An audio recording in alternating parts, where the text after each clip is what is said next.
Speaker, আপনাকে অসংখ্য ধন্যবাদ। মাননীয় স্পিকার, আমি আপনার মাধ্যমে মাননীয় প্রবাসী কল্যাণ ও বৈদেশিক কর্মসংস্থান মন্ত্রীর দৃষ্টি আকর্ষণ করছি। মাননীয় স্পিকার, বাংলাদেশের অর্থনীতি যে ভিত্তির উপর দাঁড়িয়ে আছে তার একটা হচ্ছে রেমিটেন্স, এবং সম্ভবত রেমিটেন্স হচ্ছে বাংলাদেশের অর্থনীতির ভিত্তির সবচেয়ে শক্তিশালী একটা ভিত।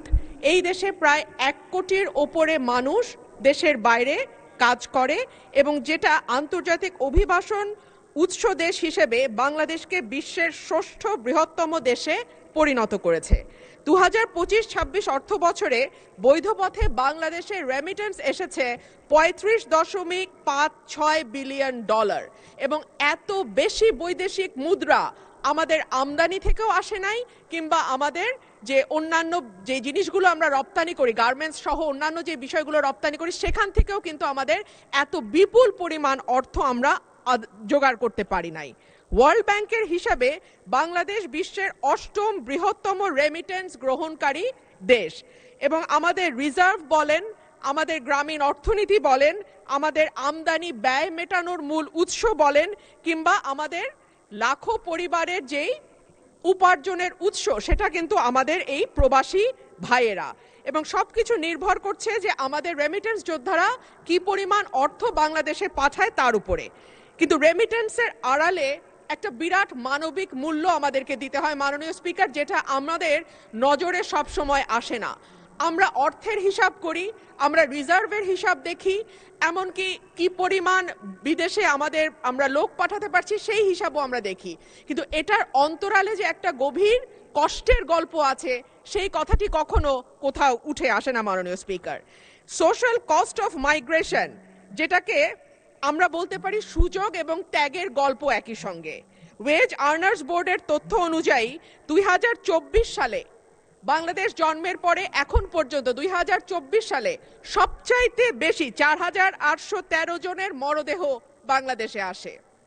এছাড়াও 15 থেকে 24 পর্যন্ত 38,000 মরদেহ বাংলাদেশে এসছে।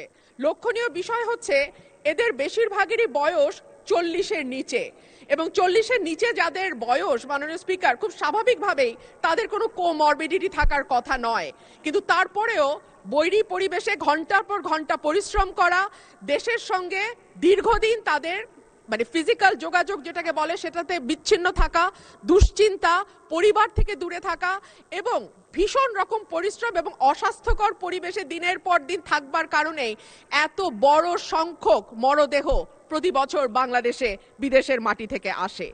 অভিবাসনের প্রকৃত মূল্য, আমি যে কথাটি বলছিলাম যে কেবলমাত্র সংখ্যা বা জীবন দিয়ে যদি আমরা হিসাব করি তাহলে হবে না, এর সঙ্গে যুক্ত হয়ে আছে আমাদের সামাজিক নানান রকম ঘটনাও।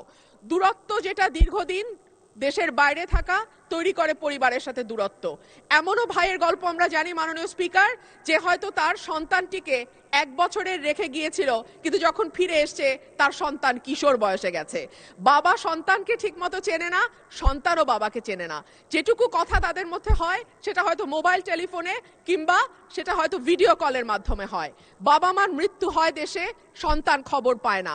অনেক সময় আমরা জানি আমাদের প্রবাসী ভাইরা যে টাকা পাঠান সেটা দিয়ে সম্পদ তৈরি করেন পরিবার, কিন্তু সেই সম্পদে অনেক সময় সেই ভাইটির নাম থাকে না, দেখা যায় অন্যান্য ভাই বা যারা দেশে থাকে তাদের নামেই সম্পদ তৈরি হয়। অর্থাৎ নানানভাবে নানান রকম সমস্যার মধ্যে দিয়ে আমাদের প্রবাসী ভাইরা দেশের বাইরে কাজ করেন, কিন্তু তাদের এই শ্রম এবং ঘামেই বাংলাদেশের অর্থনীতি টিকে আছে।